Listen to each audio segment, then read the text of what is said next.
প্রথমে ভেবেছিলাম এই ভিডিওটি ফানি ভিডিও, পরে দেখি ওমা এটা তো অস্থির ভিডিও। ভাই তোমরা যারা এই ভিডিওটি বানিয়েছো তোমাদের জন্য মন থেকে অনেক ভালোবাসা। ভিডিওটি আমার কাছে অনেক ভালো লেগেছে, ভিডিওটি শেষ পর্যন্ত দেখুন। সংসদে প্রথম অধিবেশনে বক্তব্য পেশ করিবেন জনকল্যাণ পার্টি থেকে নির্বাচিত জনাব হারুন সাহেব। মাননীয় সদস্য, আপনার সময় 2 মিনিট।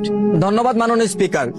মাননীয় স্পিকার, আমরা এক হতভাগা বাংলাদেশী, যে দেশের প্রধান কাজ হলো চুরি, ডাকাতি, ছিনতাই, খুন খারাপি এবং চাঁদাবাজি, যার কারণে আমাদের দেশ আজও উন্নয়নের ছোঁয়া পায়নি। মাননীয় স্পিকার, আপনি জানেন যে নেপালে নতুন সরকার গঠিত হওয়ার পর থেকে আগামী 5 বছরে তারা কিভাবে দেশকে ডেভেলপ করবে অলরেডি সেই লিস্ট তারা তৈরি করে ফেলেছে।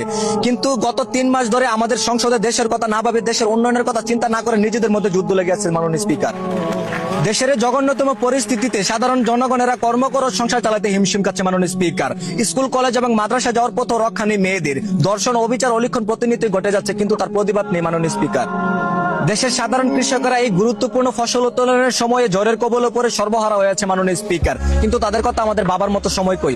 দেশের চট্টগ্রাম সহ উন্নতিশীল সিটিগুলোতে পাহাড় পরিমাণ পানি জমে বন্যা হয়ে আছে, সেই সিটি কর্পোরেশনের কর্মকর্তারা নিজের ট্যাগ ভরতে ব্যস্ত থাকে। মাননীয় স্পিকার, বর্তমান জেনারেশনে মাননীয় স্পিকার সারা দেশের শিক্ষার্থীরা পড়াশোনা বাদ দিয়ে টিকটক এবং বিভিন্ন অ্যাপ সহ অনলাইনে তাদের 99% মনোযোগ দিয়ে পড়াশোনাকে এড়িয়ে যাচ্ছে। মাননীয় স্পিকার, প্রকৃতভাবে পরীক্ষা নিতে গেলেও শিক্ষামন্ত্রীকে নিয়ে হাসি ঠাট্টা করছে। তবে কি এটাই আমাদের স্মার্ট বাংলা গড়ার লক্ষ্য? মাননীয় স্পিকার, এদেশের আইন এতটাই স্ট্রং যে গতকাল ছিনতাইকারীদের তদন্ত করতে গিয়ে পুলিশের শটগান ছিনতাই হয়ে যায়। মাননীয় স্পিকার, এদেশের আইন শৃঙ্খলা বাহিনীর কাছে ততগুলো অস্ত্র নেই যতগুলো অস্ত্র রয়েছে সন্ত্রাসীদের কাছে। মাননীয় স্পিকার, তবে মাননীয় স্পিকার, শেষ ভালো যার সব ভালো তার, পুরো দেশ ও জাতির নিরাপত্তায় কাজ করে আইন ব্যবস্থা। সুতরাং আইন যদি সঠিক ও ন্যায় পথে চলে তবেই দেশে শান্তি ফিরে আসতে পারে। ধন্যবাদ মাননীয় স্পিকার।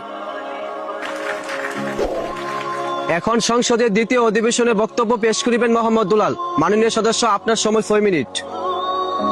ধন্যবাদ মাননীয় স্পিকার। মাননীয় স্পিকার, অতি দুঃখের সাথে আমি একটা কথাই বলতে চাই, জনগণের ভোটের মাধ্যমে আজকে আমরা এই পর্যায়ে অর্থাৎ সংসদে আসতে পেরেছি। মাননীয় স্পিকার, ফ্যাসিস্ট আমলে ফেসিবাদীদের মতো রাতে ভোট মেরে এখানে আসি নাই। মাননীয় স্পিকার, বিগত 3 মাস হয়ে গেল আমরা নির্বাচিত হলাম, কিন্তু এখনো জনগণের সুখ শান্তি আশা আকাঙ্ক্ষা ফিরিয়ে দিতে পারিনি। মাননীয় স্পিকার, কারণ নিজেদের ঘরের সমস্যা অর্থাৎ সংসদের সমস্যার সমাধান করতে পারি না আমরা, তাহলে বাইরের সমস্যা কিভাবে সমাধান করবো আমরা? মাননীয় স্পিকার, আমরা যারা এই সংসদে বসে আছি তাদের মধ্যে কেউ অশিক্ষিত বা জ্ঞান শূন্য নয়, প্রত্যেকটা মানুষ স্মার্ট, শিক্ষিত এবং জ্ঞানী ব্যক্তি। মাননীয় স্পিকার, মাননীয় স্পিকার, এত জ্ঞান থাকার পরও আমরা দেশের উন্নয়নের কথা চিন্তা না করে একে অপরের পিছনে আঙুল ঠেকাতে ব্যস্ত থাকি। মাননীয় স্পিকার, গোটা দেশ তাকিয়ে আছে আমাদের এই সংসদের দিকে। মাননীয় স্পিকার, কখন দেশ সংবিধান অনুযায়ী চলবে, কখন দেশে উন্নয়ন ও শান্তি ফিরে আসবে। মাননীয় স্পিকার, কিন্তু তারা হতবাক হয়ে তাকিয়ে দেখছে সংসদের মধ্যে চলছে খুচাখুচি, চিল্লাচিল্লি এবং বিনোদনমূলক কাজ। মাননীয় স্পিকার, মাননীয় স্পিকার, এখানে শিক্ষিত ব্যক্তিরা জ্ঞানের আলোকে কাজে লাগিয়ে দেশের উন্নতির কথা না চিন্তা করে ঘন্টার পর ঘন্টা খাতায় নোট করে রাখে যে কাল সংসদে কাকে ছোট বানানো যায়, কাল সংসদে কার পিছনে আঙুল ঠাকানো যায়। মাননীয় স্পিকার, দেশে তেল, গ্যাস, বিদ্যুৎ নেই, দেশব্যাপী জ্বালানির সংকট, তা নিয়ে আমি সরকারকে দোষারোপ করবো না। মাননীয় স্পিকার,